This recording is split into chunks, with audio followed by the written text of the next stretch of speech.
Kolegice i kolege, poštovana hrvatska javnosti, želim dio pozitivne energije koju sam pokupio prošla 2 tjedna prenijeti i na vas.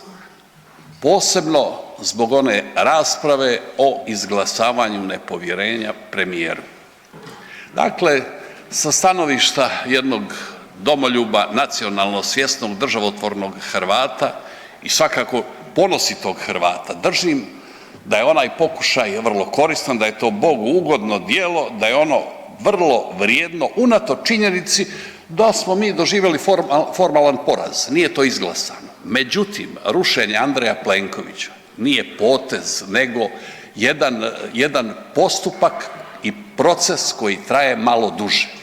Jer nije bilo među nama takvog naivca koji je mislio kako mi pobjeđujemo na prvu. S obzirom na to kakva mreža štiti Andreja Plenkovića, kakvi su to interesi. Pa njegova pretorijanska garda se sastoji od ljudi koji ovu državu pljačkaju od razine osobne potrošnje, ono željezo u Karlovcu, do razine državne ekonomije, ona milijarda iz INA-e.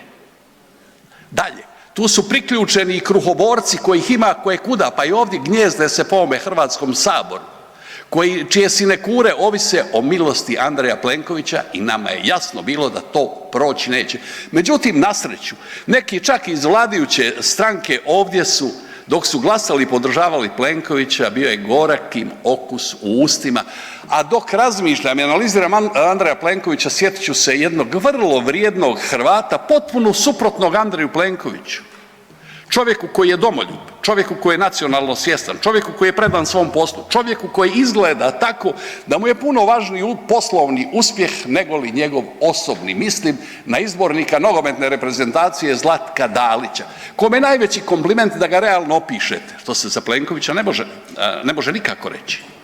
Dakle, o vrijednom čovjeku, s vrijednim čovjekom vrijedi i polemizirati.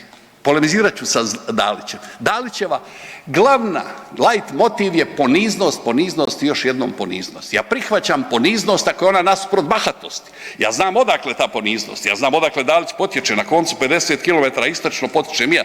To je taj naš kršćanski, katolički, kućni odgoj. Međutim, poniznost samo pred Bogom. A Hrvat čovjeka gleda otvorenih očiju. Moj pokojni otac prije 50 godina je rekao: djeco moja, Boga se bojite, a ljude poštujte, ali naročito vi muški, vi ste moji sinovi. Ne smije vas niko gaziti, bolje biti 3 dana pjevac nego 1000 godina kokoš.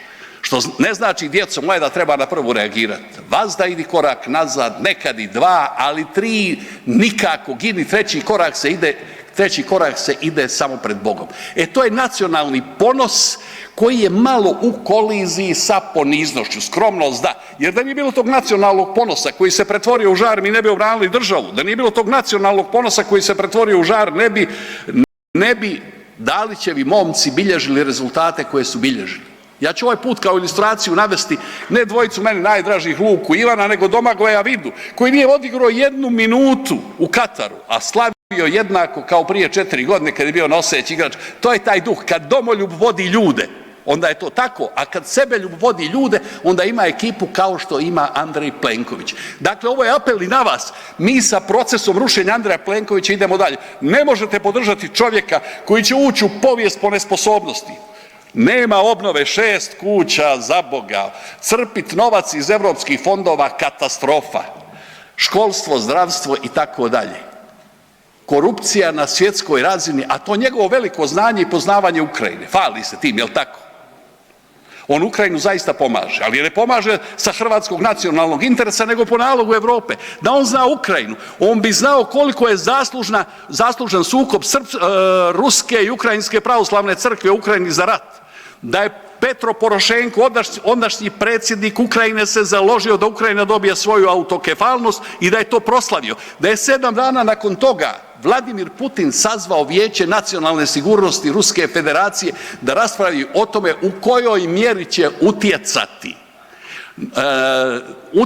na stvaranje nacionalnog identiteta činjenica što je Ukrajinska pravoslavna crkva dobila svoju autokefalnost. To bi gospodin predsjednik trebao znati, pa mu se onda ne bi dogodilo da pravoslavna crkva radi cirkuse po Crnoj Gori. Isto bi tako trebao znati da 27.7. u Srbu nije bio nikakav dan ustanka. Jest, ustali Srbi, ustali Srbi komunisti i monarhisti i poklali hrvatski narod. Hvala lijepo. Idemo na drugu raspravu.